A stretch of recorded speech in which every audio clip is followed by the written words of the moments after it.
Conversando com Deus, capítulo 1, parte 4, página 29. Mas por quê? Por que nós fazemos isso? Todas as ações humanas são motivadas em seu nível mais profundo por uma entre duas emoções, medo ou amor. Na verdade, há apenas duas emoções, apenas duas palavras na linguagem da alma. Esses são os extremos opostos da grande polaridade que eu criei quando produzi o universo e o seu mundo, como o conhecem hoje.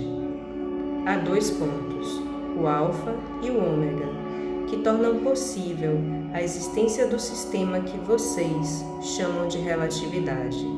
Sem os dois pontos, essas duas ideias sobre as coisas, nenhuma outra ideia poderia existir. Todos os pensamentos e atos humanos se baseiam no amor ou no medo. Não há outra motivação humana. E todas as outras ideias se originam dessas duas. São simplesmente versões diferentes, variações do mesmo tema. Pense bastante sobre isso e perceberá que é verdadeiro.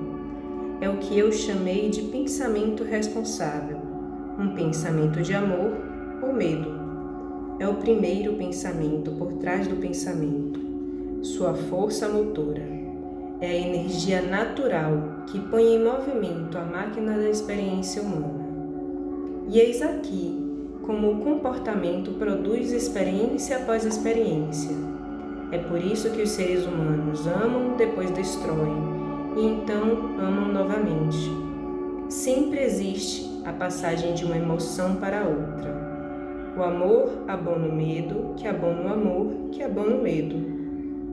E o motivo é a primeira mentira, aquela que vocês têm como verdadeira em relação a Deus, a de que não se pode confiar nele, nem depender de seu amor, e que a aceitação dele a seu respeito é condicional, que, portanto, o resultado final é incerto.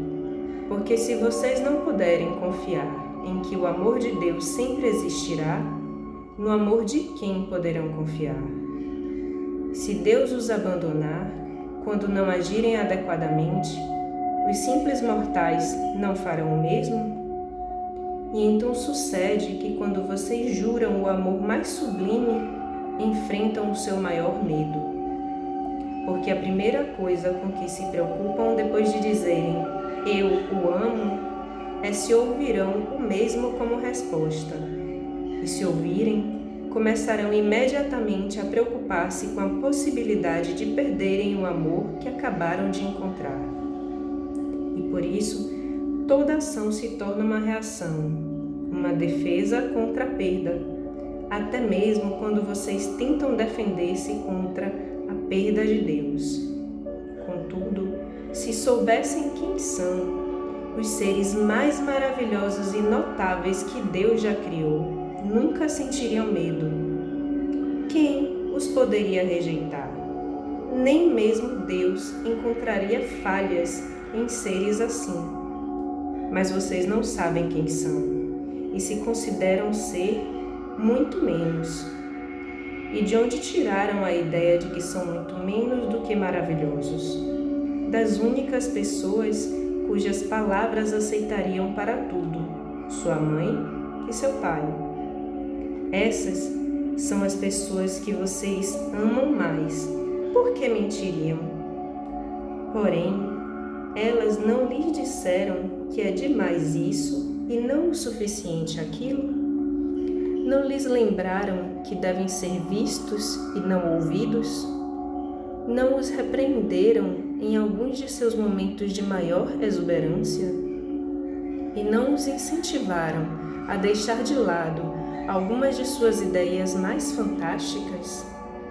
Essas são as mensagens que vocês receberam, e embora elas não estejam de acordo com as normas e, portanto, não sejam de Deus, poderiam ter sido, porque certamente vieram dos deuses do seu universo.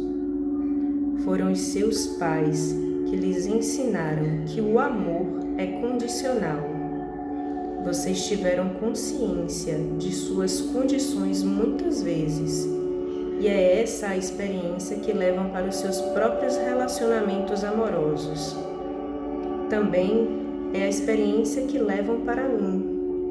A partir dessa experiência, tiram suas conclusões sobre mim. Dentro dessa estrutura, contam a sua verdade. Dizem: Deus é amoroso, mas se vocês não cumprirem os seus mandamentos, Ele os punirá com o desterro e a condenação eterna. Vocês já não experimentaram o desterro que lhes foi imposto por seus próprios pais? Não conhecem a dor da sua condenação? Como então poderiam imaginar que fosse diferente comigo? Vocês se esqueceram de como é ser amado incondicionalmente.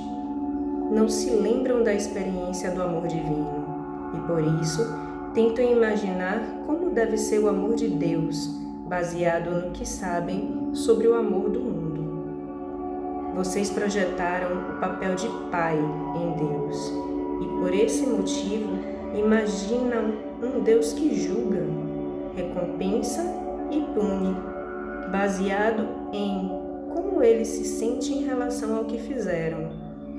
Mas essa é uma visão simplista de Deus, apoiada em sua mitologia. Não tem nada a ver com quem eu sou. Tendo assim criado todo um sistema de pensamento sobre Deus, fundamentado na experiência humana, em vez de nas verdades espirituais, vocês imaginam toda uma realidade a respeito do amor. É uma realidade baseada no medo, na ideia de um Deus temível e vingativo. Seu pensamento responsável está errado, mas negá-lo seria rejeitar toda a sua teologia. E apesar do fato de que a nova teologia que iria substituí-la seria realmente a sua salvação, vocês não podem aceitá-la, porque a ideia de um Deus que não deve ser temido, não julga e não tem motivos para punir é maravilhosa demais para ser aceita dentro de sua crença maior em quem e o que é Deus. Essa realidade do amor, que evidencia o medo, domina sua experiência do amor. De fato, permite criá-la, porque vocês não só se veem recebendo um amor que é condicional, como também dando-o do mesmo modo. E mesmo quando recuam e impõem as suas condições, uma parte de vocês sabe que não é isso que o amor realmente é. Ainda assim, parecem incapazes de mudar o modo como o dispensam.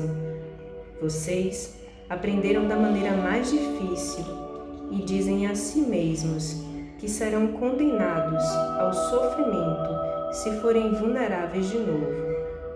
Mas a verdade é que o serão se não forem vulneráveis. Devido aos seus próprios pensamentos errôneos a respeito do amor, vocês se condenam a nunca experimentá-lo puramente. Por isso também, se condenam a não me conhecer como realmente sou, enquanto não amarem puramente, porque vocês não conseguirão negar-me para sempre, e chegará o momento da nossa reconciliação. Todos os atos realizados pelos seres humanos se baseiam no amor ou no medo, não simplesmente os que dizem respeito aos relacionamentos. As decisões que afetam os negócios, a indústria, a política, a religião, a educação de seus jovens, os compromissos sociais de suas nações, os objetivos econômicos de sua sociedade, as escolhas que envolvem guerra, paz, ataque, defesa, agressão, submissão, as determinações de cobiçar algo ou dar aos outros, guardar ou partilhar, unir ou dividir, todas as escolhas feitas por livre vontade que já fizeram surgem de um dos dois únicos pensamentos possíveis que existem, de amor ou de medo. O medo é a energia que restringe, paralisa, retrai, leva-os a fugir e esconder-se e fere. O amor é a energia que expande, move, revela, leva-os a ficar e partilhar e cura. O medo cobre os seus corpos de roupas. O amor lhes permite ficar nus. O medo os faz segurar tudo o que têm. O amor dá tudo aos outros. O medo sufoca. O amor mostra afeição. O medo oprime. O amor liberta. O medo irrita. O amor acalma. O medo critica. O amor regenera. Todos os pensamentos e atos e todas as palavras humanas se baseiam em uma dessas emoções. Vocês não têm escolha em relação a isso, porque nada mais há a optar, mas têm livre-arbítrio para decidir qual dessas selecionar.